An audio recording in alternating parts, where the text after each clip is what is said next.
un verdadero honor darles la bienvenida y tenerlos conectados a la primera conferencia ecuatoriana online de infertilidad, donde se tratarán temas innovadores en el eje de la fase lútea y progestacional y su impacto a nivel reproductivo.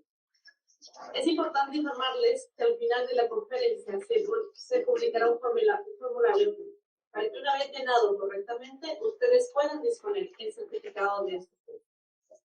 Sin más preámbulos, damos paso al doctor Sixter Bermúdez, quien será nuestro coordinador de esta actividad académica, quien es ginecólogo obstetra con la especialidad en infertilidad, especialización en ginecología y obstetricia del Hospital Regional de IES de la Universidad de Guayaquil, curso internacional de posgrado en Mechanics of Disease, Miami, USA, diplomado de su especialidad en infertilidad, Hospital de la Mujer de Reino Unido, diplomado de la subespecialidad en videoendoscopía ginecológica del Colegio de Médicos de Guayaquil. Bienvenidos todos. Muchas gracias, señorita. Agradezco la invitación a este importante simposio que va a dar el doctor Guamán. Me toca pues presentar a mi amigo, colega, el doctor Guamán. El doctor Guamán es un distinguido central de la universidad. Es doctor en ciencias, doctor internacional de la Universidad de Salamanca, España. Especialidad en ginecología obstetricia por la Facultad de Ciencias Médicas de la Universidad Central del Ecuador. Doctor en medicina y cirugía, Facultad de Ciencias Médicas de la Universidad Central del Ecuador. Especialista en endocrinología de la reproducción y técnica de reproducción asistida, Instituto Valenciano de Fertilidad y Valencia, España. Diplomatura en histeroscopía, Universidad Nacional de La Plata, en Argentina. Curso de entrenamiento en endoscopía ginecológica y ecografía pro familia en Colombia. Profesor principal, cátedra de ginecología obstétrica, carrera de medicina, Facultad de Ciencias Médicas, Universidad Central del Ecuador. Y profesor principal, cátedra de epidemiología obstétrica, carrera de obstetricia, Facultad de Ciencias Médicas, Universidad Central del Ecuador. Nosotros entonces con su presencia, el doctor William Guamán, quien nos va a hablar sobre soporte de fase lútea en medicina reproductiva. Bienvenido, William. Buenas noches. Muchas gracias. En primer lugar, agradeciendo a Medicamenta por el apoyo que da a la educación continua. E igualmente, agradeciendo las palabras generosas del doctor Sixter Bermúdez, que nos acompaña desde la ciudad de Guayaquil.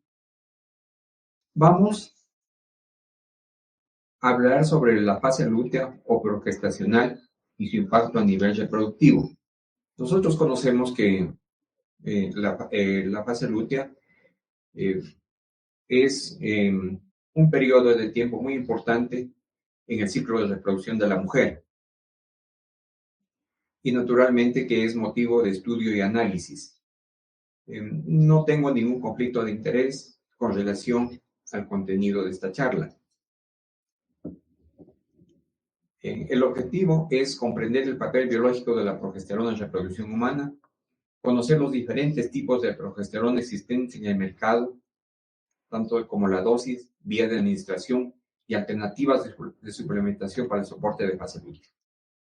Entender cómo cambia el soporte de fase lútea en función del escenario hormonal en el que se realiza la transferencia embrionaria en los ciclos naturales, estimulados y sustituidos de preparación endometrial.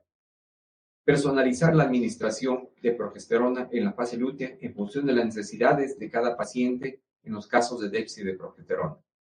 Entender cómo influyen también las elevadas concentraciones séricas de progesterona a nivel reproductivo antes de una transferencia embrionaria. La progesterona es una hormona esteroidea del ciclo menstrual femenino, del embarazo y también de la embriogénesis. Pertenece a las hormonas llamadas progestágenos, siendo el principal progestágeno humano de origen natural. Principalmente la produce el ovario, cuerpo lúteo y la placenta, también las glándulas suprarrenales, el hígado y el testículo. La progesterona se denomina así porque viene de los términos progestina, de embarazo, y luterosterona, de hormona sexual, o la suma de dos componentes latinos del prefijo pro, hacia adelante, y del verbo gestar, equivalente a estar embarazada. En 1543 se hicieron las primeras descripciones del cuerpo lúteo y los ovarios aparecen en el libro Humani Corporis Fabrica, escrito por Andrea Vesalius. En 1547, diferentes autores demostraron que debe existir un cuerpo lúteo para que tenga lugar un embarazo. Se observó que durante el embarazo se inhibía la ovulación, sugiriéndose que la progesterona la inhibía. En 1929 se aisló en el modelo animal una hormona llamada progestin, porque se encargaba de la gestación. En 1934, 4 grupos independientes aislaron la progesterona cristalina. Butendan descubrió la estructura esteroidea de la progesterona y de otras hormonas sexuales, por lo que recibió el Premio Nobel de Química. En 1938, la progesterona se sintetizó a partir del colesterol. En 1973, Marker la produjo en grandes cantidades a partir de la diosgenina, que es una sapogenina contenida en la raíz de una planta Dioscorea mexicana. Aquí estamos viendo a Marker con la planta, que allí la pudo conseguir en México en grandes cantidades, y fue el inventor de un proceso que se llama degradación de Marker, que es el proceso en base de fundamento en base al cual se obtienen los esteroides sexuales de manera sintética.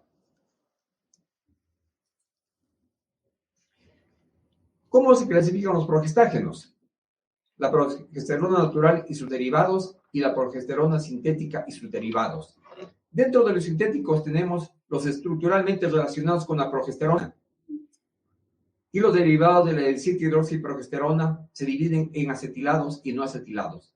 Dentro de los acetilados tenemos el caproato de hidroxiprogesterona, que es una hormona que se utiliza para prevenir el aborto, la amenaza de parto prematuro. Otros son los derivados de la 19-norprogesterona, que se dividen también en acetilados y no acetilados.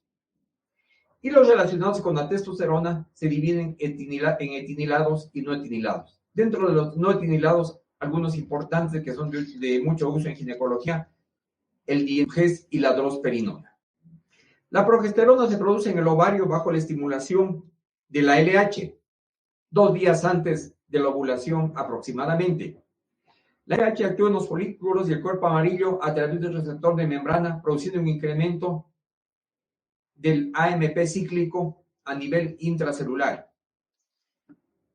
Si no se produce embarazo, involuciona el cuerpo lúteo, disminuye la progesterona y empieza la menstruación. Si el óvulo es fecundado, el tropoblasto del blasto secreta HCG en la circulación materna, manteniendo la vida funcional del cuerpo lúteo. Desde la 5ª o 6ª semana del embarazo menstrual, esto quiere decir desde el inicio de la menstruación, tomando en cuenta las semanas desde esta fecha, la placenta secreta estrógenos y progesterona conjuntamente con las suprarrenales fetales hasta el parto. La progesterona se sintetiza a partir del colesterol, por eso acción del citocromo P450, y se transforma en pregnenolona, que puede seguir la vía de la hidroxilasa para convertirse en hidroxiprogesterona, o la vía de la isomerasa para convertirse en progesterona, que es un precursor de la aldosterona, o a través de la hidroxiprogesterona producir androstenediona y cortisol. La androstenediona puede a su vez convertirse en testosterona y estrona. El mecanismo de acción lo ejerce a través de su receptor. Se han estudiado 2 receptores, el tipo A y B, y además otro receptor unido a la membrana, denominado el PGR-MS1. El receptor de progesterona se expresa a través del aparato genital femenino, glándulas mamarias, sistema nervioso central, hipotálamo y hipófisis. A eso se debe que las pacientes embarazadas tengan sueño cuando están cursando su gestación. La hormona natural presenta actividad antiestrogénica, antiandrogénica y antimineralocorticoide. La progesterona es lipófila y se difunde fácilmente hacia las células. La administración por vía oral está limitada por su alta y rápida bioconversión y desactivación hepática, que es mayor del 80%. Su vida media es de 5 minutos y se metaboliza principalmente en el hígado y se elimina por la orina y un 20% en las heces. Se ha demostrado que la reducción del tamaño de las partículas de progesterona por micronización, un tamaño menor a 10 micras, aumenta su dilución y absorción por el intestino, incrementando sus niveles plasmáticos. La progesterona micronizada es un transporte de lactato en cápsulas de gelatina, tiene una mayor absorción y biodisponibilidad. En el plasma se une a la albúmina y a la globulina de corticosteroides, CBG o transcortina, y se une a las proteínas plasmáticas en un 80%. La dosis terapéutica que se utiliza es 50 veces inferior a la dosis tóxica. ¿Qué quiere decir? Que si una paciente utiliza 400 miligramos diarios de progesterona, necesitaría una dosis de 20 gramos para que sea una dosis tóxica. La suplementación exógena no suprime la producción endógena de progesterona, determinándosela en sangre como un solo valor. Y tenemos la vía oral, tiene una absorción no tan buena, por lo que hablamos anteriormente, pero mejora con la ingesta de alimentos. Tiene una biodisponibilidad baja, menor al 10%. Después de ingerir 200 miligramos, se encuentra en el plasma 4.25 nanogramos por ml a la primera hora, 11.75 a la segunda hora, 2 nanogramos a la sexta hora y 1.64 a la octava, desapareciendo a las 24 horas. Tenemos una progesterona sintética que también se utiliza con fines reproductivos, que es la dihidrogesterona, que actúa en el endometrio, moco cervical y vagina. No inhibe la ovulación, pero no se puede dosificar en sangre. Tiene resultados gestacionales comparables a la progesterona natural micronizada. Pasamos a la intramuscular, que es oleosa. Nos da altas concentraciones plasmáticas a la primera hora. La concentración máxima se alcanza a las 12 horas. Y tiene una biodisponibilidad alta, mayor de 48 horas, superior a las otras vías. Desaparece a las 48 horas. La subcutánea tiene una absorción máxima de 1 a 4 horas. Es una alternativa idónea o de rescate para pacientes que no tienen una absorción vaginal adecuada o con niveles séricos insuficientes de progesterona el día de la transferencia embrionaria. La progesterona intramuscular de depósito tiene niveles séricos mucho más altos y puede durar hasta 12 semanas en sangre. Los óvulos y cremas vaginales, que son los que más se usan, debiendo destacarse que los mismos que se prescriben por vía oral pueden utilizarse por vía vaginal. Después de aplicarse 100 miligramos en la mañana y en la noche, se encuentra en el plasma a las 2 a 6 horas, con una absorción máxima a las 4 horas, en una concentración media de 9.7 nanogramos por ml durante 24 horas, concentraciones similares a las observadas durante la fase lútea de un ciclo menstrual normoovulatorio. Algo que debe destacarse es las concentraciones endometriales de la progesterona cuando se da por vía vaginal. Se encuentra en 14 veces más alta que la concentración sérica por efecto del primer paso uterino, por el paso directamente de la progesterona hacia el útero. La dosis se da entre 200 y 800 miligramos diarios, puede utilizarse hasta 1200 miligramos diarios para inseminaciones, fertilización in vitro, ciclo sustituido. Y tenemos por último un gel que viene con aplicador a base de policarbovilo, disponible en concentración al 8%, que contiene 90 miligramos de progesterona en 1.125 miligramos de gel por aplicación vaginal y puede usarse 1, 2 o 3 veces al día. Bien, hay estudios que reportan una mejor eficacia clínica de soporte de fase lútea intramuscular. Otros nos dan superioridad a la vía vaginal. Por ello, cuando hay muchas discrepancias en la literatura,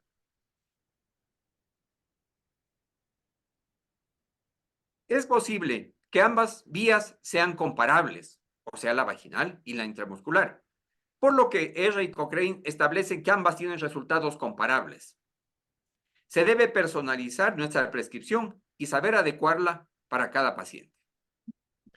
Aquí tenemos las progesteronas presentes en el Ecuador al 2024. Tenemos vía vaginal, vía oral, vía intramuscular y vía subcutánea. Todos excelentes productos, a todos los hemos utilizado. Tenemos en la vía natural, en la vía vaginal y la vía oral, como progesterona natural micronizada, el Gedutin, el Progendo, el Gestágeno, que son cápsulas blandas de 100 y 200 miligramos. Y tenemos también el Crinone en gel al 8% de 90 miligramos por decilitro. La vía oral es la misma a las que me refería anteriormente, y se suma la dihidrogesterona, que es una progesterona sintética que viene en tabletas de 10 miligramos. La vía intramuscular, tenemos una progesterona oleosa intramuscular, el Progestin en ampollas de 100 miligramos y el Progestin de pod, que es caproato de dióxido de progesterona en ampollas de 250 miligramos y que se utiliza para la prevención de la amenaza de parto prematuro. Y para la vía subcutánea tenemos igual otra progesterona micronizada, que es el Prolutex en ampollas de 25 miligramos. Algunas recomendaciones puntuales. Las relaciones sexuales disminuyen significativamente los niveles de progesterona sérica cuando ésta se aplica a nivel vaginal y se tienen conjuntamente relaciones sexuales. Tenemos que la progesterona vía oral es una alternativa frente al sangrado vaginal o a procesos inflamatorios vaginales que causen dolor a la aplicación vaginal o cuando se requiere tratamiento tópico vaginal con otros fármacos que pueden dificultar su absorción. La vía subcutánea es como alternativa a los casos de mala tolerancia vaginal y como rescate de la fase lútea. Bien, pero ¿cómo es la acción de la progesterona? Ya sabemos que proviene del ovario y actúa en el útero. El ovario desempeña dos funciones fundamentales: realizar la ovulación y ser un órgano endocrino. El ciclo menstrual se divide en dos fases, fase folicular y lútea, separadas por la ovulación. En la primera se desarrolla el folículo preovulatorio con elevación de la producción estrogénica y desarrollo proliferativo del endometrio. En la segunda, el cuerpo lúteo produce progesterona, generando la transformación secretora del endometrio para que alcance la elasticidad endometrial. El útero es el órgano diana de las hormonas ováricas. El momento de máxima receptividad endometrial para aceptar un embrión se denomina ventana de implantación y está comprendido entre el sexto y 10º día después de la ovulación. Bien, el endometrio tiene que transformarse y esa transformación se da por acción de la progesterona. Las glándulas endometriales segregan su contenido produciendo cambios en el estroma que dan al endometrio un aspecto deshidralizado, apto para la implantación embrionaria. Existe mayor producción de carbohidratos, pues que van a ser el principio nutritivo del embrión. La progesterona regula las prostaglandinas y el factor de crecimiento endotelial vascular para la neoangiogénesis. Incrementa la producción de dióxido nítrico, aumentando también el flujo sanguíneo y de oxígeno hacia el endometrio. Suprime la respuesta inmune materna para poder aceptar al embrión e inhibe la contracción muscular del útero grávido.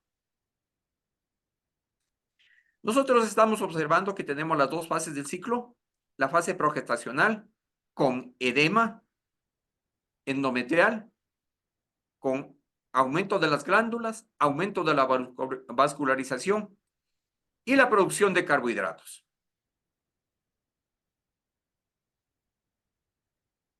Bien, ¿cómo se definió, cómo se describió la fase lútea?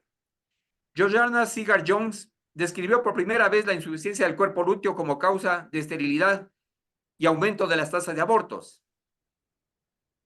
Arpad Sapo, en 1958, evidenció que la lutectomía causaba abortos espontáneos debido al déficit de progesterona que sufría el endometrio y que la progesterona contribuía a la quiescencia del músculo uterino durante la gestación. La fase lútea es el periodo 12 de 6 días que empieza el día en que se produce el pico de la hormona LH. La secreción continua de LH por la hipófisis estimula el cuerpo lúteo para que éste mantenga niveles adecuados de progesterona. Una vez que se produce la implantación, la secreción de progesterona por el cuerpo lúteo depende de aumento de los niveles de HCG. Si esta no aumenta, el cuerpo lúteo fracasa y los niveles de progesterona disminuyen. La LH y la FH estimulan la secreción de esteroides gonadales y tanto los estrógenos como la progesterona secretada por el cuerpo lúteo, por retroalimentación negativa, disminuyen la secreción de LH y FSH. En esta forma, la vida del cuerpo lúteo es limitada. Esto nos lleva a deficiencia de fase lútea.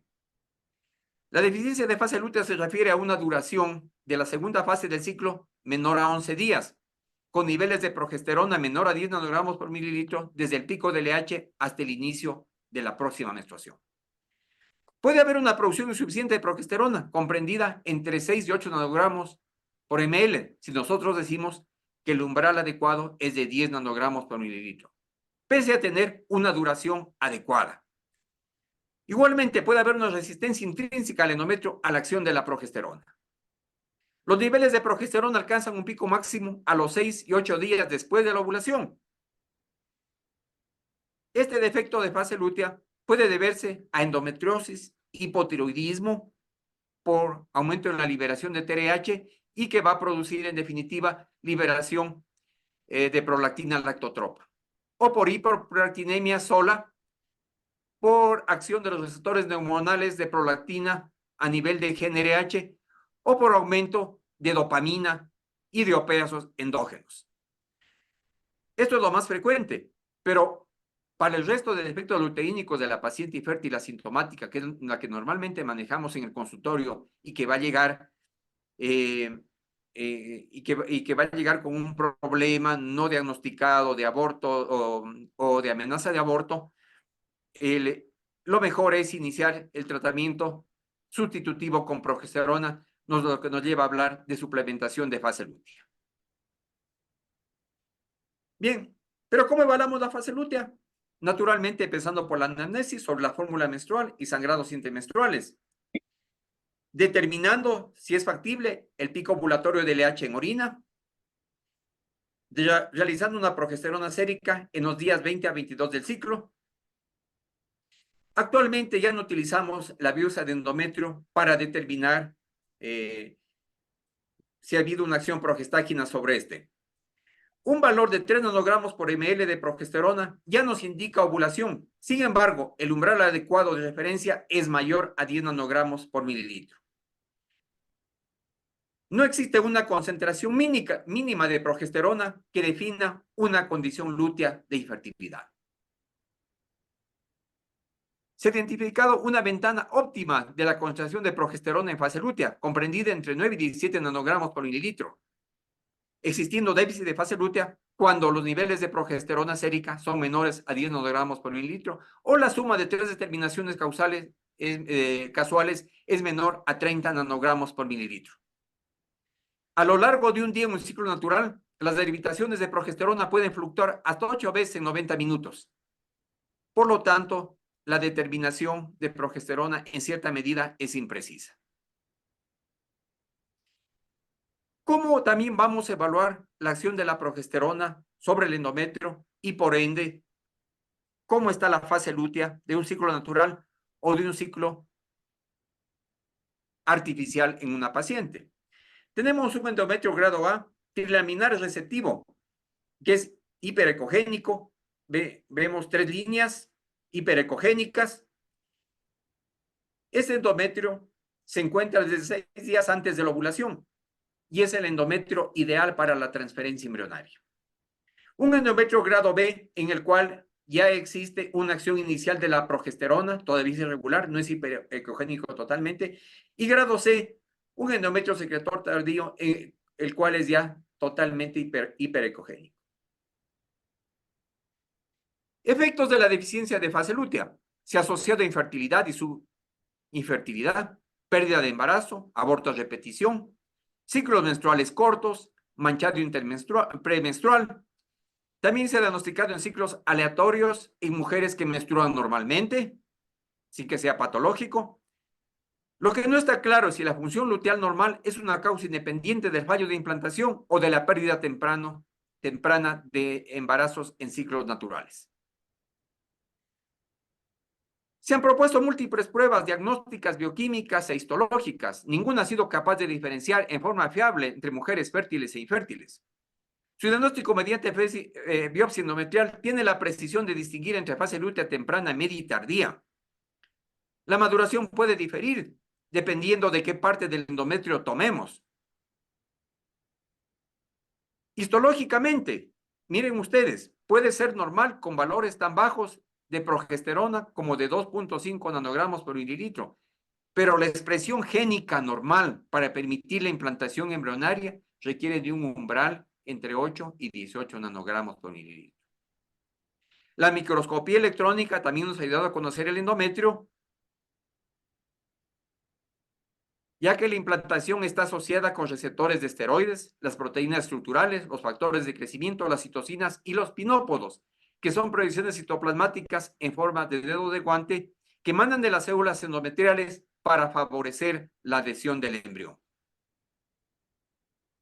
La exploración ecográfica es ideal cuando el endometrio alcanza su valor entre 7, 8 a 14 milímetros y es trilaminar.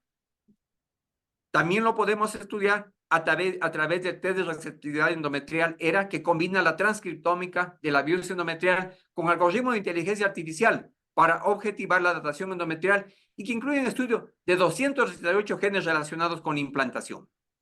En mujeres con fallo de implantación recurrente, un ERA anormal se encuentra en el 14 a 25%, siendo necesario realizar una transferencia embrionaria personalizada. ¿Eso qué quiere decir? Que puede estar adelantada la implantación o retrasada la implantación embrionaria y tenemos que hacer un ciclo de acuerdo a cómo madura el endometrio de esta paciente.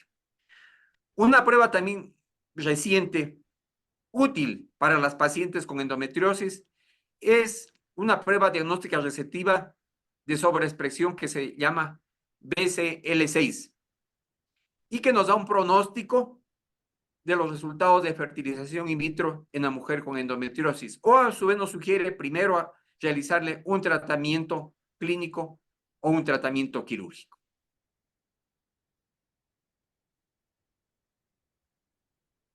Los niveles anormalmente elevados de progesterona iniciales inducen una luteolisis prematura y acortamiento de la fase lútea, naturalmente. Altos niveles de estrógenos producen retroalimentación negativa sobre la fase lútea, sobre la LH y por ende produciendo una fase lútea insuficiente. Cuando se realiza fertilización in vitro, la aspiración de células del cuerpo lúteo durante la aspiración puede expresar una fase lútea deficiente. Sin embargo, cuando se realiza una aspiración folicular en un ciclo natural, a pesar de que se aspira también células de la granulosa, no se encuentra deficiencia de fase lútea. Las anomalías de la fase folicular se asocian a reducciones posteriores de los niveles de progesterona y estrógenos en la fase lútea. En definitiva, todo lo que tiene que ver con FSH, LH, con la utilización de agonistas, antagonistas en los ciclos de reproducción humana, alteran la fase lútea. Bien, pero ¿cómo vamos a optimizar los resultados nosotros de reproducción asistida? Vamos a elegir el momento óptimo para la transferencia embrionaria, preparamos el endometrio para que permita la implantación, realizar una transferencia con una sincronización adecuada entre endometrio y embrión lo más exacta posible y dar una suplementación correcta de progesterona.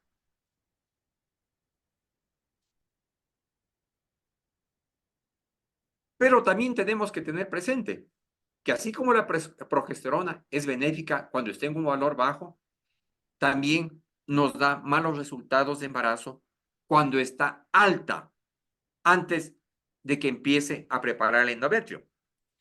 En un ciclo natural o ciclo natural modificado, el valor de progesterona antes de la transferencia embrionaria, o sea, al final de la fase folicular, debe ser menor a 1 y 1.5 nanogramos por mililitro respectivamente. En un ciclo sustituido en el cual se prepara el endometrio artificialmente, también realizamos una medición de progesterona el día en que se va a proceder a aperturar la ventana de implantación, debiendo ser esta menor a 1 nanogramo por mililitro. Para la realización del test ERA, también se realiza una medición de progesterona en las 24 horas previas a la administración de progesterona exógena, la misma que debe ser menor también a 1 nanogramo por mililitro. la elevación de la progesterona en ciclos de FIB al final de la estimulación ovárica se llega a producir en un tercio de casos aproximadamente. El umbral se considera menor a 1.2, otros estudios menor a 1.5 nanogramos por mililitro el día de la aspiración ovocitaria. ¿Para qué nos sirve este valor? Para saber si está en un valor, por ejemplo, de 2 nanogramos por mililitro, para no realizar la transferencia embrionaria en ese mes. ¿Qué alternativas tenemos para la suplementación de fase lútea? La HCG, que tiene una alta similitud con la LH nativa, pero por su mayor concentración de ácido oxálico, su vida media es más prolongada y su potencia biológica es mayor. Mientras que la LH nativa tiene una duración de 2 días, la HCG tiene una duración de 5 a 6 días. Pero ¿cuál es la desventaja? Que tiene un mayor riesgo de síndrome de hiperestimulación ovárica casi 4 veces.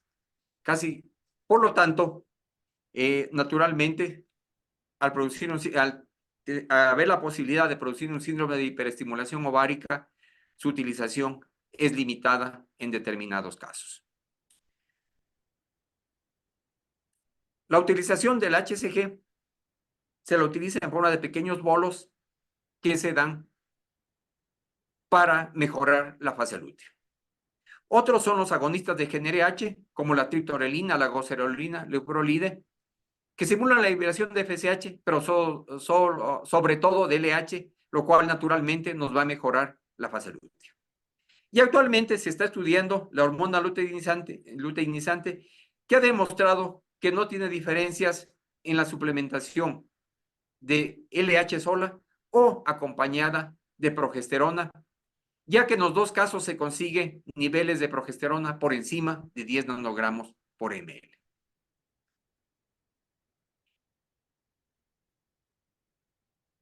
Bien, ¿cómo corregimos nosotros el déficit de progesterona? Utilizando progesterona natural micronizada por vía vaginal u oral, progesterona vaginal en gel, progesterona subcutánea, progesterona oleosa intramuscular, o utilizando esta progesterona sintética, la dihidrogesterona oral. Otras alternativas son la HCG, los análogos de GnRH, progesterona más estradiol, prednisolona, vitamina C, aspirina y estimulación ovárica con clomifeno. En una encuesta realizada a 84 centros de 35 países, que representó incluir 51.155 tratamientos de FIB por año, se encontró que los profesionales utilizan progesterona vaginal en un 77%, intramuscular en un 5%, oral en un 0,5% y de combinación de progesterona vaginal con intramuscular o subcutánea en un 17%. De ello concluimos que la progesterona vaginal es la más utilizada en Europa, en Latinoamérica, mientras tanto que en Estados Unidos la progesterona intramuscular tiene más aceptación.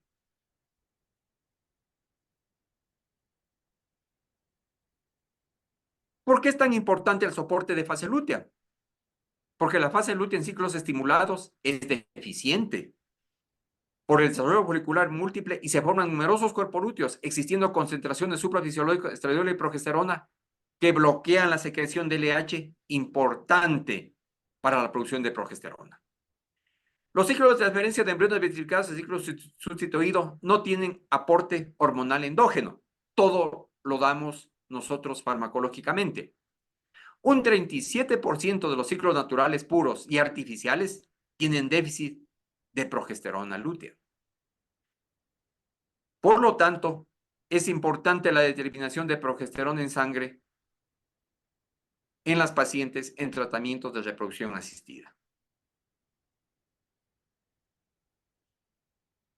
¿Cómo se realiza la suplementación? Depende del escenario en que estemos. Si es un ciclo natural, es un ciclo estimulado o es un ciclo artificial. Antes del año 2015 no se monitorizaba la progesterona en sangre. Desde el año 2015 se lo realiza en forma sistemática. Varios estudios han demostrado cómo los niveles de progesterona sérica se relacionan con las posibilidades de embarazo.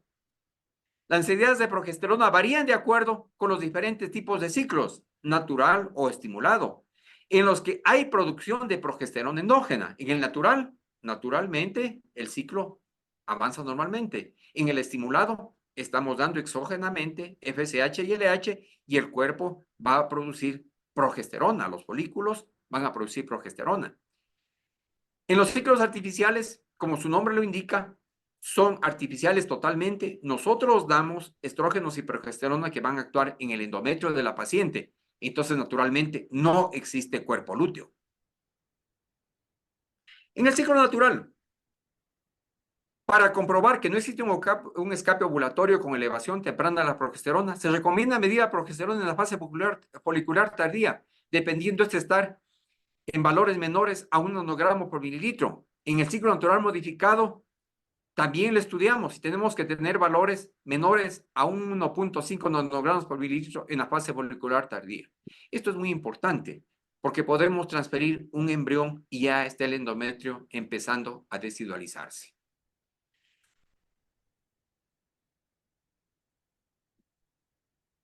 El déficit de fase lútea, con una determinación sérica menor a 10 nanogramos por mililitro o 3 determinaciones aleatorias por debajo de 30 nanogramos por mililitro el día anterior a la transferencia embrionaria, es como se define al déficit de fase lútea. 35% de pacientes en ciclo natural puro están por debajo del umbral óptimo. Esto no lo sabemos cuando tenemos a una paciente en la consulta.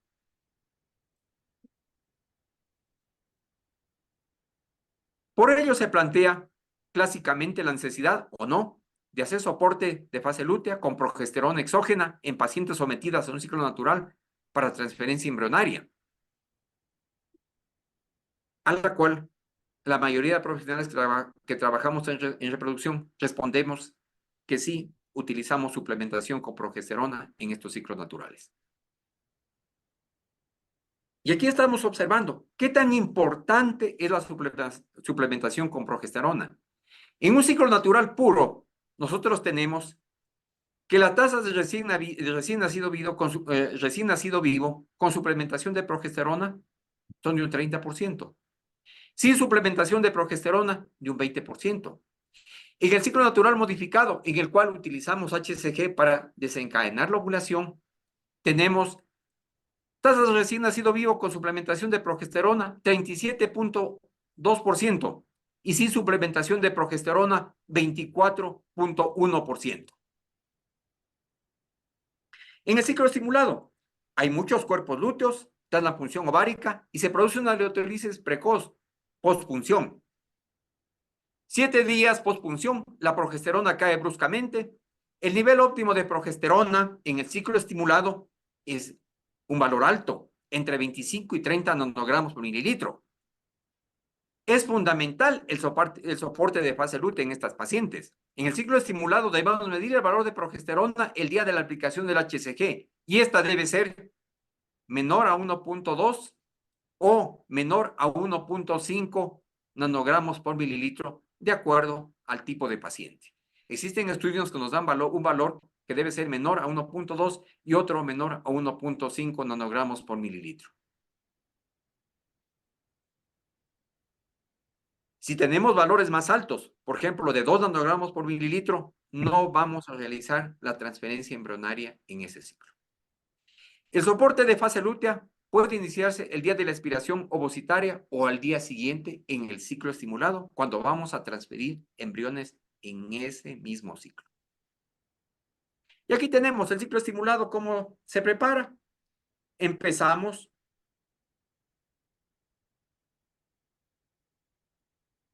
al segundo día a administrar FSH o FSH más LH al segundo día y luego cuando tenemos un folículo de 14 milímetros, nosotros vamos a agregar antagonistas de GnRH y continuamos con el crecimiento folicular. Cuando estos han llegado a tener un tamaño de 18 a 21 milímetros, procedemos nosotros a realizar la descarga con HCG o con un análogo de GnRH, si nosotros tenemos con un agonista de GnRH, si hay el riesgo de hiperestimulación ovárica.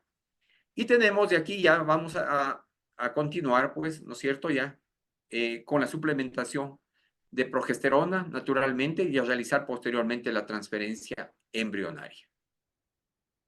Y la suplementación con progesterona es continua. Y se va a llevar hasta las 10 a 12 semanas de gestación. Aquí estamos viendo la importancia del suplemento con progesterona, ya que valores bajos de progesterona nos van a dar una beta-HCG negativa, aborto, mientras tanto que niveles adecuados de progesterona, niveles óptimos, nos van a dar un embarazo evolutivo. En el ciclo artificial, como ya lo hablamos, el ciclo artificial consiste en administrar hormonas exógenas de modo secuencial, imitando lo que ocurre en un ciclo natural. Se inicia el tratamiento con estrógenos, luego se va a agregar progesterona. 3 de cada 10 mujeres que utilizan progesterona en los ciclos artificiales tienen déficit de esta. Se estima que el valor de progesterona en la transferencia embrionaria debe estar sobre los 9.2 nanogramos por mililitro. Si es menor, se realiza un rescate de la fase lútea con progesterona subcutánea en 2 de 25 miligramos diarios o pasando un día. Esto es muy importante. ¿Qué quiere decir? Que el día en que vamos a colocar los embriones, si a la paciente, por ejemplo, le vamos a colocarle a las 2 de la tarde, en la mañana le hacemos una dosificación de progesterona. Y esta debe estar sobre los 9.2 nanogramos por mililitro. Si no, vamos a tener una fase lútea defectuosa. Y si este valor es menor, realizamos un rescate, agregamos a la medicación, a la progesterona vaginal que estamos dando, progesterona por vía subcutánea. ¿Cuándo recurrimos a un ciclo artificial? Para la criopreservación de embriones, ya que su procedimiento seguro y efectivo actualmente la criopreservación tiene una altísima tasa de embriones que se recuperan normalmente. Tenemos un excedente de embriones que sobraron luego de una transferencia embrionaria, tienen que vitrificarse. Cuando se realizan diagnóstico preimplantacional, cuando hay síndrome de hiperestimulación ovárica, cuando se realiza random start. ¿Qué quiere decir? Una estimulación ovárica en cualquier momento del ciclo de la mujer, por ejemplo, en pacientes oncológicas, o cuando se realiza doble estimulación en la fase estrogénica o fase progestacional. Porque aquí hay un concepto muy importante. No es que la mujer tiene solamente un ciclo que es un solo folículo. Existen 3 oleadas de producción de folículos. Una al inicio del ciclo menstrual, otra a la terminación de la fase folicular y otra oleada de producción de folículos en la fase lútea. Entonces, miren ustedes, puede lograrse una estimulación ovárica, una estimulación folicular en cualquier momento del ciclo de la mujer. O bien, o cuando se realiza una vitrificación de embriones electiva en ciclos de reproducción o por conveniencia de las pacientes, ¿no es cierto? Entonces, en todos estos casos tenemos nosotros que recurrir a la preparación del endometrio artificialmente. ¿Y el ciclo artificial, cómo se lo prepara? Puede utilizarse el día 21 del ciclo anterior, empezar a inyectarle a la paciente un agonista de GnRH y luego con la menstruación empezamos a aplicar estrógenos 2, 4, 6 miligramos, medimos el endometrio y cuando tenemos un endometrio bien preparado, agregamos progesterona, continuamos con estrógenos y progesterona y naturalmente si vamos a transferir embriones de tercer día, lo hacemos en esta fecha, la transferencia de embriones, o de quinto día transferimos embriones blastocistos en esta fecha. Y luego continúa la paciente administrando estrógenos y progesterona hasta la semana 10 o 12 de gestación. O también podemos empezar directamente el primero, segundo hasta el tercer día de la menstruación a utilizar directamente 6 miligramos de valerato de estradiol en forma continua. Y el día 10-11 realizamos una ecografía, tenemos un endometrio trilaminar y abrimos la ventana de implantación aplicando progesterona. Y durante un periodo de 5 días o 120 horas con progesterona la paciente, procedemos a la transferencia embrionaria del blastocisto e igualmente continuamos con la administración de estrógenos y progesterona servido embarazo hasta las 10-12 semanas de gestación. Y aquí estamos observando nosotros cómo es la absorción de progesterona en el útero. Y estamos viendo cómo estas partículas micronizadas van a la circulación uterina. De allí que la concentración de progesterona cuando se administra por vía vaginal es 14 veces mayor que la progesterona que se encuentra en sangre en esta paciente. ¿Qué quiere decir? Que si nosotros mediríamos la cantidad de progesterona en estos vasos, tenemos una concentración 14 veces mayor que la que se encuentra en la sangre materna periférica. Así es como difunde la progesterona desde el cuello uterino a las paredes anterior, posterior, al fondo uterino y al endometrio de la paciente. Y aquí estamos viendo cómo se utiliza la progesterona micronizada en óvulos, en gel, subcutánea, intramuscular o la progesterona sintética, la dihidrogesterona.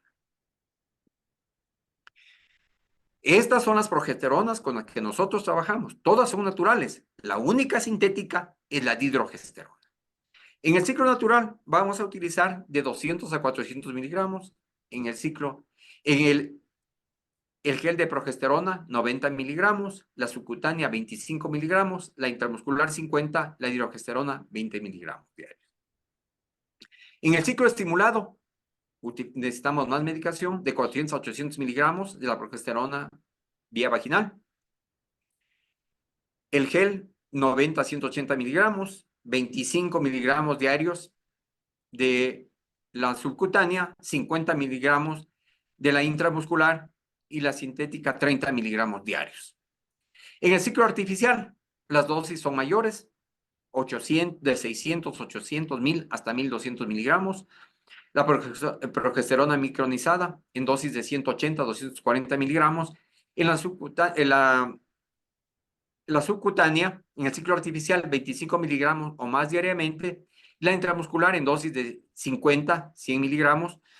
Y la sintética, la progesterona sintética, la dihidrogesterona, en el ciclo artificial, en dosis de 30 miligramos diarios o más. ¿Qué quiere decir esto? Una tabletita 3 veces al día. ¿Cuál es la importancia clínica del soporte de fase lútea? Muchos estudios demuestran que la complementación con progesterona es beneficiosa para cubrir el periodo de aclaramiento del HCG exógena y la elevación del HCG endógena durante la gestación, o mejor dicho, la HCG que produce el tropoblasto, ¿no es cierto? Entonces, durante ese periodo tenemos que utilizar la progesterona, ¿no es cierto? Sin embargo, existe una gran heterogeneidad de administración que varía según el país, según el centro de reproducción e incluso según el especialista. Desde el 2015 ya se están realizando varios estudios para determinar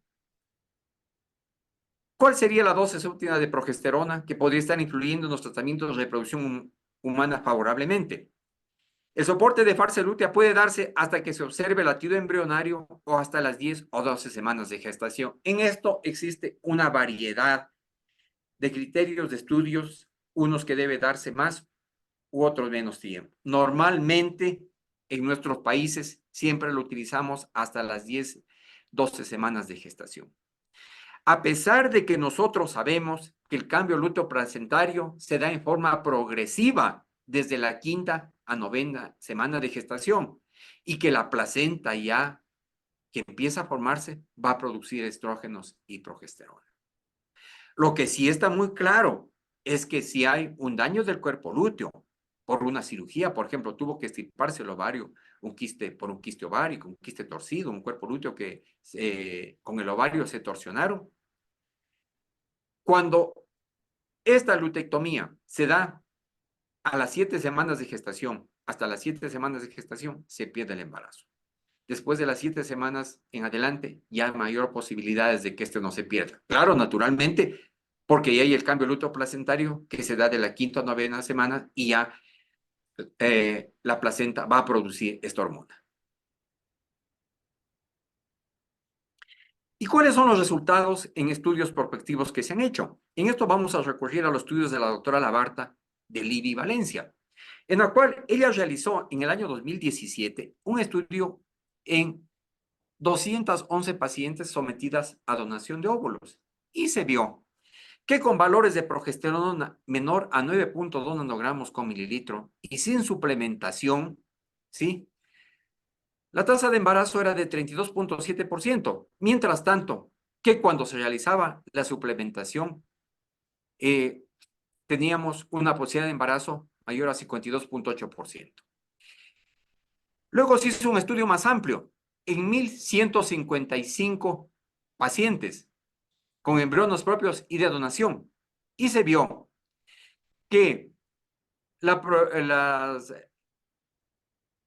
tasa de embarazo con valores de 8.8 nanogramos por ml era de 36.6% y con progesterona mayor a 8.8 nanogramos por ml era de 54.4%. ¿Qué quiere decir esto? Que niveles más altos de progesterona pueden llevar a una mayor posibilidad de embarazo y a bebé en casa, mientras tanto que valores menores de progesterona tienen resultados adversos sobre el embarazo.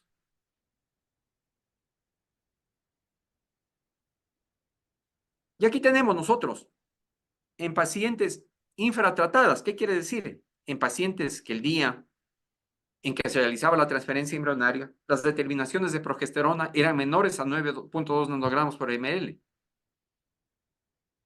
Y de progesterona en pacientes, en cambio, con una determinación mayor a 9.2 nanogramos por ml. Entonces, la hipótesis era, si aumenta la dosis de progesterona, podría incrementar la concentración sérica de progesterona. O sea, si les estamos dando a las dos la misma dosis de progesterona, pero en las unas tenemos menores dosis y en las otras tenemos más dosis, ¿será que dándoles más progesterona por otra vía va a mejorarnos este nivel de progesterona y por ende a que tengamos mayor posibilidad de un embarazo evolutivo? ¿Qué resultados se obtuvieron? Se obtuvieron los siguientes resultados. Se vio que se daba la progesterona natural micronizada en dosis de 400 miligramos. El día que se realizaba la transferencia embrionaria, se la medía y si habían valores menores a 9.2 nanogramos por ml, se administraba progesterona subcutánea en dosis de 25 miligramos cada día.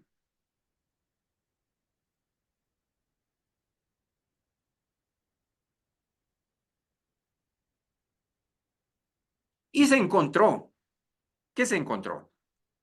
Que en las pacientes a que se les suplementó con progesterona en acceso a la terapia de rescate, se encontraba que esta paciente tenía iguales posibilidades de embarazo y de nacidos vivos que a la paciente que tenía 9.2 nanogramos por ml. ¿Qué quiere decir? Que a estas pacientes se le daba los 400 miligramos de progesterona vía vaginal más los 25 miligramos de progesterona subcutánea, llegaban a tener las mismas posibilidades de embarazo y de recién nacido que a las pacientes que tenían concentraciones elevadas de progesterona mayor a 9.2 nanogramos por ml y que estaban utilizando solamente 400 miligramos de progesterona vía vaginal.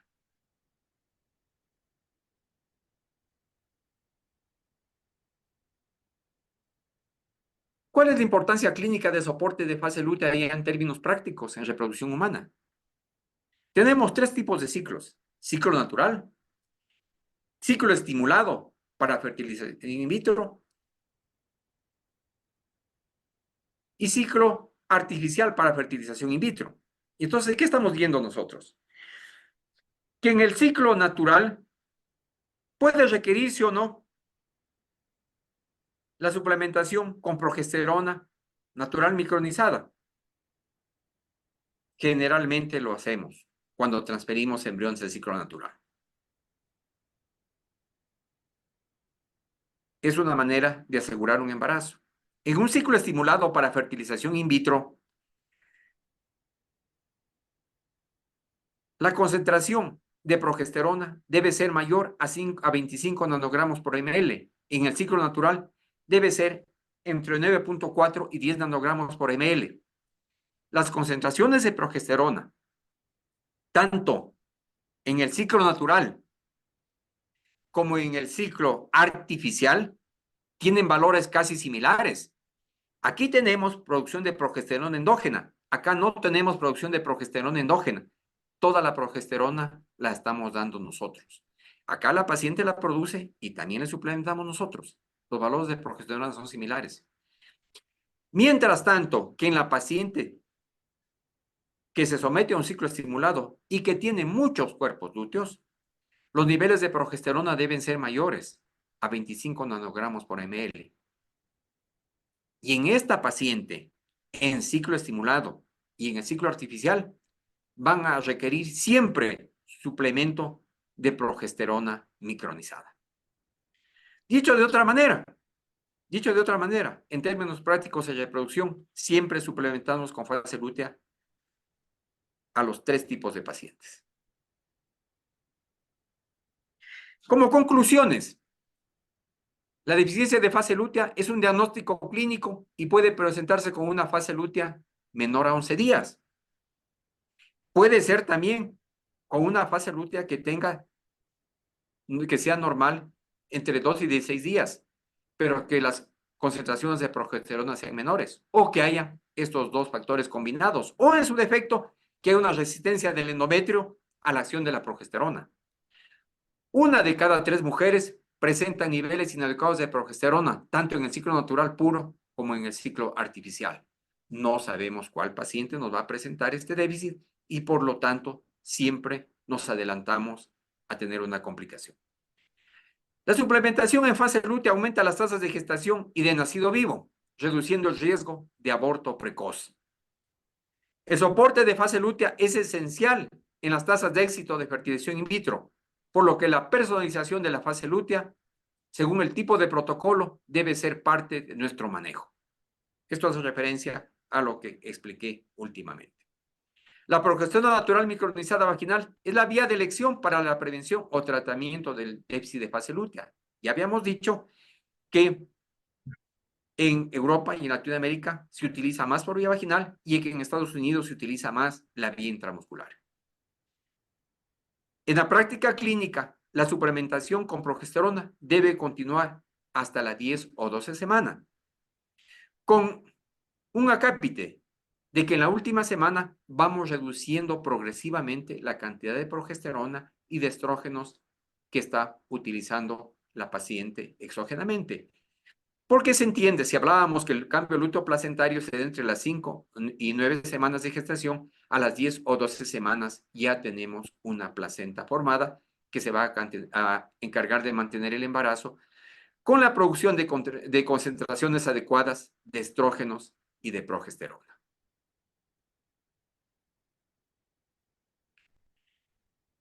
Muchas gracias.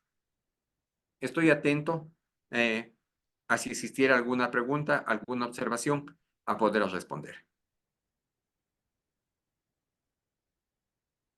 William, yo quiero acotar algo. Primeramente, felicitarte por tu brillante exposición, muy didáctica, muy concreta, resumida y sobre todo excelentes diapositivas. Ha quedado muy clara la utilidad que tiene el uso del soportar la fase lútea en escenarios de técnicas de TRA, técnicas de reproducción asistida. En especial el enfoque ha sido en transferencia de embriones descongelados, que es el PET, ¿no? Pero yo creo que se aplica a cualquier nivel, a cualquier campo de la ginecología, en obstetricia, pues para rescate de insuficiencia lútea, no hablemos de anticoncepción porque es otro campo. Bueno, en resumen, muy clara tu exposición, muy didáctica y creo que va a ser de utilidad todos los profesionales que hacemos reproducción de alta y baja complejidad. Y aquí quisiera también agradecer a Medicamenta por el apoyo logístico, técnico que nos ha brindado para llevar a cabo esta conferencia y muy agradecidos, por cierto, con ellos. Yo quisiera, pues, no veo preguntas en el auditorio, tengo dos preguntas, que no sé si podamos comenzar con este ciclo de preguntas. La primera pregunta, William, sería si estadísticamente, pues en nuestro medio, estamos hablando aquí de Ecuador, aunque nos pueden estar viendo personas de otras latitudes, más los médicos que hacemos es ginecólogos baja complejidad, no, es decir, estimulaciones ováricas, y asociadas o no con inseminación intrauterina. Entonces, mi pregunta va dirigida, ¿esto se puede considerar un ciclo estimulado o un ciclo natural? Básicamente, si usamos citrato de clomifeno, usamos HCG cuando llegamos a la madurez folicular. Entonces, se debe utilizar soporte de la fase lútea igual en estos ciclos que generalmente son monofoliculares de baja complejidad. Quisiera tu opinión al respecto. Muchas gracias. Sobre esto se ha investigado bastante, existen múltiples artículos, y lo recomendable es, en toda paciente que se somete a un tratamiento de ayuda para embarazarse, debe prescribirse progesterona natural micronizada. Debe apoyarse siempre ante la sospecha de que pueda existir una fase lútea insuficiente. ¿Qué sucede si damos de más progesterona? No tenemos ningún efecto adverso. Pero ¿qué sucede si los niveles de progesterona son bajos? Sí tenemos las posibilidades de fallo de implantación, de fallo de un embarazo evolutivo. Cuando nosotros utilizamos citrato de clomifeno, tenemos menos posibilidades de tener una fase lútea insuficiente. Pero sin embargo, siempre lo compensamos. Cuando nosotros utilizamos fármacos como el clomifeno, el letrozol, en este caso, mucho más con el letrozol, son ciclos monofoliculares. Nosotros también es recomendable utilizar una suplementación con progesterona. Y actualmente se está utilizando mucho, por ejemplo, el inicio con clomifeno y luego continuar con gonadotropinas, o con letrozol y luego continuar con gonadotropinas, por las mejores posibilidades de desarrollo folicular y las mayores posibilidades de embarazo. En estos ciclos también utilizamos la suplementación con progesterona. Naturalmente que habrán pacientes en los cuales estamos seguros que existe una buena cantidad de progesterona y no sea necesario, pero pienso que en la mayoría de pacientes que sometan a un tratamiento de reproducción asistida, sí tienen que utilizar como suplemento progesterona natural micronizada. Perfecto. Gracias por Sí, la pregunta. es la idea en general, es mejor tratar todo que quedarse corto. Especialmente, tú mencionabas en el año 2015, en que ya se adoptó como una técnica convencional dentro del armamentario de estimulación y baja y alta complejidad que se dé. Mi pregunta, si estamos dando a todo el mundo, a toda paciente, soporte de progesterona, ¿es necesario no cuantificar la progesterona en estos casos, sobre todo de baja complejidad? Claro, si fuera posible nosotros tener la posibilidad de dosificar progesterona, es lo ideal. Incluso se recomienda que en los tratamientos se ha logrado un embarazo, una prueba beta positiva y tenemos niveles de progesterona bajos, iniciar la suplementación en ese momento. Si no es factible, porque a veces no es factible que la paciente realice una determinación de progesterona, y sobre todo, si esos ciclos de baja complejidad ya hay progesterona endógena, y vemos que las variaciones, las fluctuaciones de la progesterona son muy grandes, y si es una paciente que tiene antecedentes de abortos, antecedentes de sangrados en sus embarazos anteriores, sí creo prudente que debería suplementarse con progesterona. Y es aquí donde viene la utilidad de los diferentes tipos de progesterona que tenemos actualmente en nuestro medio, lo que no disponíamos hasta hace algunos años. Actualmente podemos realizar con mucha celeridad y con mucha eficacia el suplemento de fase lútea, ya que tenemos todas las progesteronas que dicho coloquialmente las que podríamos imaginarnos y todas de excelente calidad.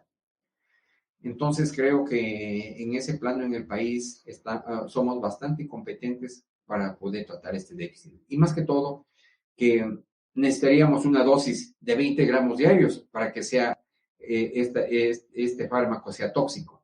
Entonces eso nos da bastante seguridad para poder realizar una buena suplementación.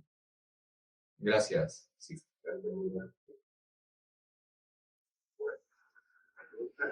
pregunta que voy a adaptar una más.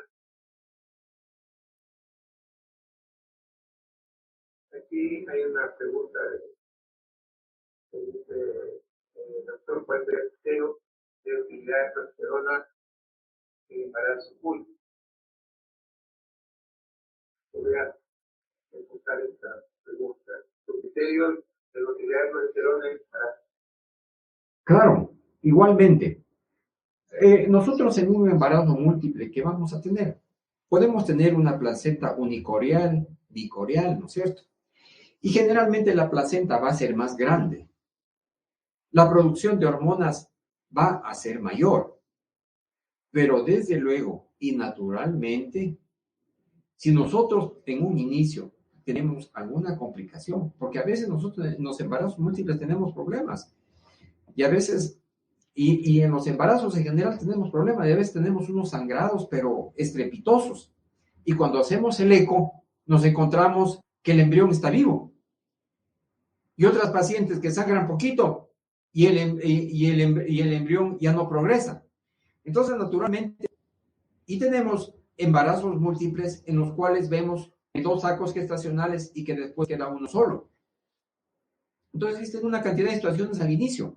Pero si nosotros tenemos un embarazo gemelar y realizamos una dosificación de progesterona, igualmente vemos que los niveles no son adecuados o son bajos, nosotros tenemos que realizar la suplementación con progesterona.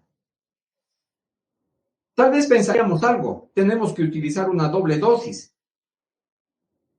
porque se trata de un embarazo múltiple, de un embarazo gemelar. No necesariamente. Para eso nosotros tenemos las dosificaciones de progesterona en sangre que actualmente los laboratorios en nuestro medio lo realizan muy bien.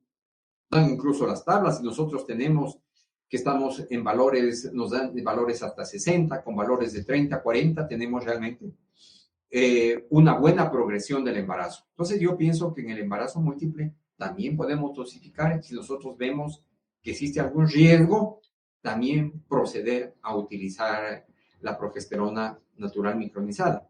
Además, hay un aspecto importante. No olvidemos que la progesterona se utiliza cuando hay amenaza de parto prematuro, sea en ampollas o micronizada, vía vaginal micronizada. Nosotros la utilizamos también a la progesterona. Y tenemos aquí este fármaco, también el caproato de hidroxiprogesterona, que también es útil para la amenaza de parto prematuro y en general cuando necesitamos recurrir a alguna progesterona para que el embarazo sea evolutivo. Una pregunta muy bien, complementando, pacientes de alto riesgo para esta industria podrían digamos, las pacientes que tienen más riesgo. Nosotros sabemos que pacientes de ovario policístico generalmente son propensas a sustancias, pacientes con mucha, digamos, obesidad mórbida o delgadez extrema también en problemas, pacientes que con tabaquismo, es decir, el principal es la edad, ¿no?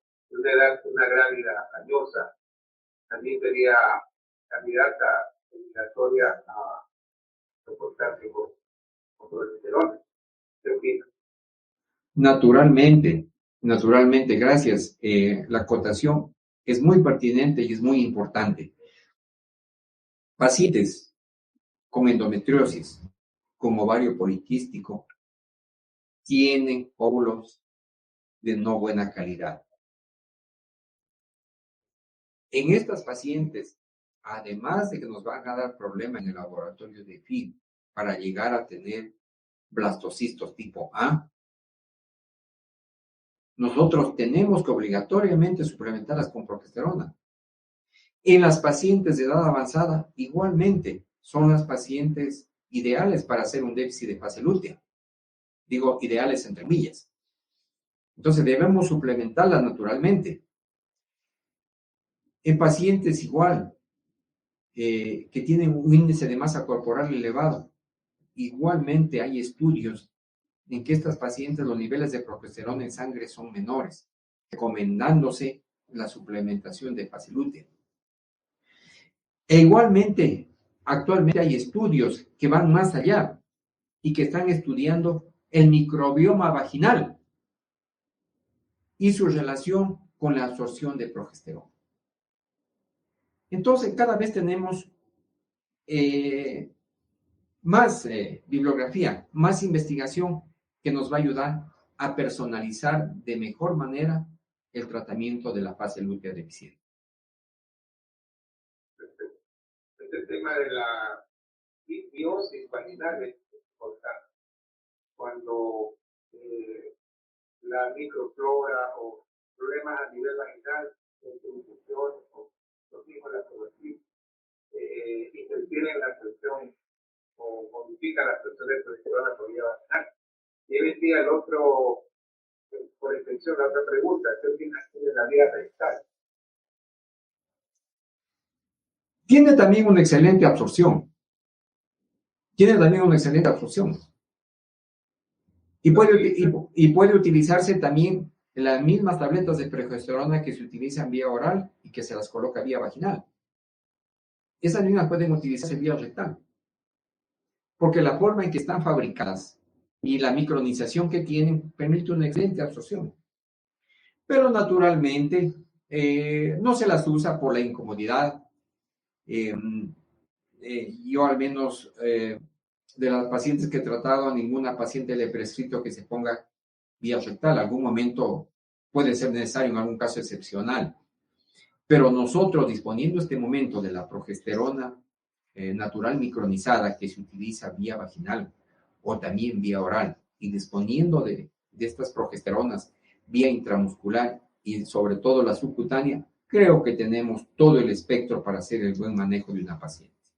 Sobre todo la subcutánea. Se dice, incluso hay estudios que la progesterona subcutánea obtiene excelentes concentraciones, iguales que la vía vaginal. Entonces, es excepcional este momento, lo que nosotros disponemos, y realmente es muy beneficioso para las pacientes, porque la forma de tratarla es múltiple. Incluso podemos combinar varias formas de suplementación. Y naturalmente vamos a obtener niveles elevados de progesterona. Claro que existen aspectos, ¿no? Hay a veces mosaicismo, alteraciones moleculares, alteraciones genéticas a nivel de receptores de progesterona en el endometrio. Y es un capítulo aparte. Y pueden ser también estos factores a nivel de genes los que impidan también una buena acción y una buena absorción de la progesterona.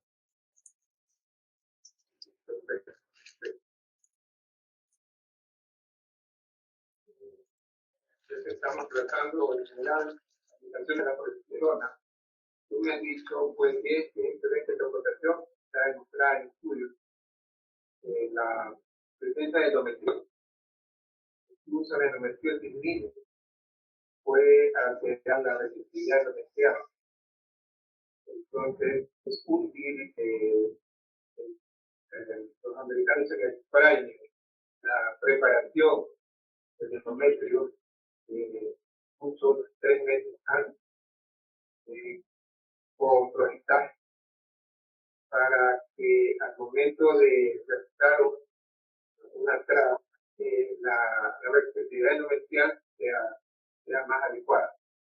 Al estar de los mínimos ya están afectando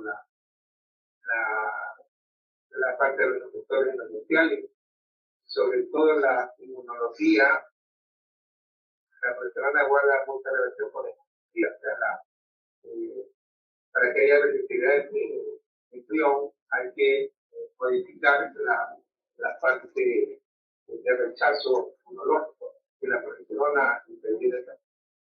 Entonces, el tema de la endometriosis por concatenación plantea también muchas aplicaciones para la progesterona. No sé tu opinión. Sí, en efecto, pues la progesterona permite la adaptabilidad del endometrio para que sea receptivo, pues naturalmente. Entonces, con la endometriosis nosotros conocemos, la endometriosis produce anticuerpos contra el óvulo, contra el espermatozoide y contra un embrión. Por ello, nosotros hemos visto en la práctica en reproducción que pacientes que no se embarazan con sus óvulos o que hacen embriones de mala calidad, cuando nosotros utilizamos óvulo donado, se embarazan de una. Por lo que tú acabas de indicar, naturalmente, la endometriosis es un proceso inmunológico. Y el embarazo es un proceso inmunológico. Es un trasplante, con 50% de proteínas de la madre y 50% de proteínas del padre. Entonces, naturalmente, por eso nosotros vemos en pacientes con adenomiosis, con endometriosis, el tratamiento que nosotros realizamos es 3 a 6 meses con agonistas de GnRH y con dienogest. Y después de 3 a 6 meses iniciamos el proceso de estimulación o la preparación endometrial para la transferencia de embriones congelados. Entonces, es totalmente cierto lo que tú indicas y gracias por la pregunta, es totalmente práctica para las pacientes con endometriosis, que actualmente hay un buen número de mujeres que adolecen de esta patología. Resulta de la laparoscopía, uno puede hacer un estudio de fertilidad, se puede encontrar endometriosis fija o avanzada.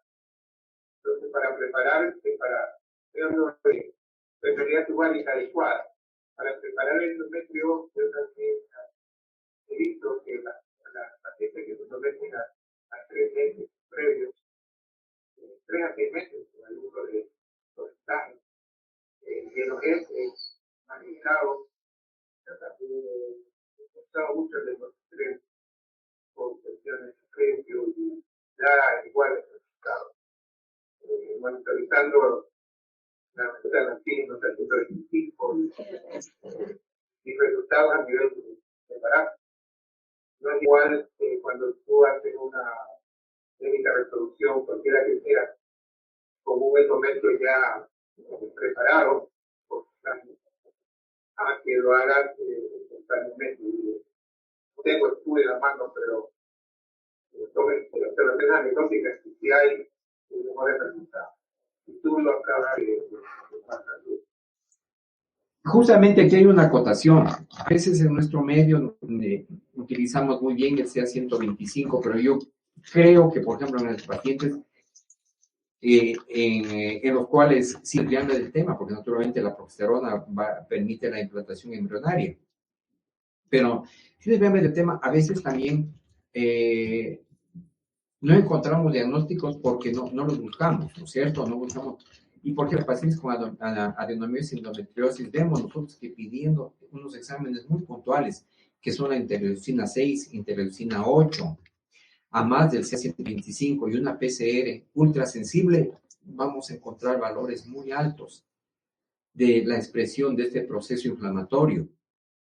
Entonces, a veces también como una sugerencia, el solicitar estos exámenes que se realizan en nuestro medio y que nos permiten un manejo más selectivo de esta patología.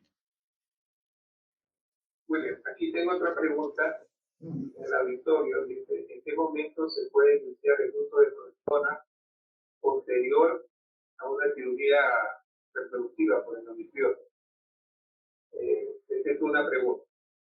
La otra dice, en caso de existir miomatosis, ¿cuál es el modo para el uso de progesterona?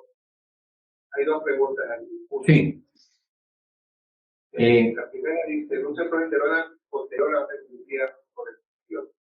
Ya que estamos hablando del tema del uso de progesterona. Ya. Si nosotros tenemos una paciente, en primer lugar, me voy a irme para atrás. Si nosotros tenemos, por ejemplo, una mujer de 35 años que no tiene hijos, que se va a someter a una cirugía por endometriosis, lo primero es la preservación de la fertilidad, que congele sus óvulos. Y de allí que se opere. Porque se estirpa un quiste endometriósico y ahí se van a sacar una cantidad de folículos. Y cuando hagamos una medición de la reserva de la hormona antimulleriana posterior a la cirugía, vamos a ver que está en valores ínfimos y no vamos a tener óvulos. La primera indicación. La segunda indicación es, una vez operada la paciente, inmediatamente podemos darles el Lionogest. Y lo que es más, debemos ser enfáticos e incisivos en esto. Hemos tenido pacientes que se han operado por endometriosis. Les hemos dado el Lionogest. Han desaparecido las pacientes, han dejado de tomar el Lionogest y han regresado peor que antes de la primera cirugía. Es mandatorio que a toda paciente que lo opera por endometriosis, hasta que no busque reproducción, continúe con el Lionogest. Es muy importante eso. Eso es fundamental. En el caso de los miomas, nosotros, si es una paciente en la cual nosotros vamos a, se ha conseguido un embarazo y vamos a darla como soporte de fase adulto, no hay ningún inconveniente. Lo que es más, nosotros vemos que el utilizar la T de cobre con progesterona está indicada en pacientes que tienen miomas, en pacientes que tienen endometriosis. Entonces no nos va a alterar en nada el tamaño de los miomas. Bueno, ahí vale una protección muy bien en la ubicación de los miomas también. Hay miomas que son mucosos, son muy grandes, muy problemáticos en términos de flujo abundante. Y en el uso de bueno, en este caso de contraceptivo de Claro. luego no extremo. Se cuestiona su utilidad, no sé si la abolición de la función endometrial sea, se sobreponga a la acción del mioma, de que no se logra controlar el flujo menstrual con el uso del endometrivo. Bueno, yo lo uso igual. Yo llevo fotos pequeños que me lo dan por ecografía celular. He puesto el objetivo y muchas pacientes va bien, ¿no? No es que se reduce el tamaño del mioma, sí, sino que se logra controlar los flujos. Entonces, no, tiene que ver con esto de los miomas. Ahí hay un aspecto que quisiera remarcar. Si encontramos miomas mucosos, que están el 100% en la cavidad, el 50% dentro de la cavidad, etcétera, ¿no es cierto? Y indudablemente, y hay sangrado, lo mejor es la histeroscopia quirúrgica. Si tenemos pólipo, lo mejor es la histeroscopia quirúrgica. Naturalmente, que los endoceptivos estén indicados más para las alteraciones endometriales de otro tipo, ¿no es cierto? Si tengo una hiperplasia endometrial, tengo un sangrado por hiperplasia endometrial, naturalmente. Pero como tú bien indicabas, natural, depende del tipo de mioma, ¿no es cierto? Entonces, pero en sí mismo, me refería a que el uso de progestágenos en una paciente embarazada y que tenga miomas y que tenga déficit de fase lútea, naturalmente que tenemos que utilizarlo. No hay contraindicación para usarlo. Definitivamente el tratamiento óptimo para el tratamiento histeroscópico, eso no hay duda. Se trata de pacientes que por motivos diversos ya hay que prepararlas un poquito para la miometonía histeroscópica. En este escenario Claro. bueno, entonces, hablando específicamente del animal como cosa. También en los miomas, la pregunta que recibe en caso de suicidio matoso no dice la ubicación, cuál es el modo de uso para las personas, sería la relacionada. Muy bien. No aparecen preguntas no hay manifestar. Entonces, si no hay otras preguntas, podríamos terminar esta exposición, que es muy clara. Nuevamente felicitándote por la exposición, didáctica y por el apoyo que ha dado esta mesa a este proyecto, que es el primero que ojalá sigan presentando más exposiciones para beneficio de la comunidad científica, no de nuestros pacientes. Muchas gracias a ti y al laboratorio. Igualmente agradezco al laboratorio y les pediría que llenen el link para el certificado. Que tengan la amabilidad de llenar el link para el certificado.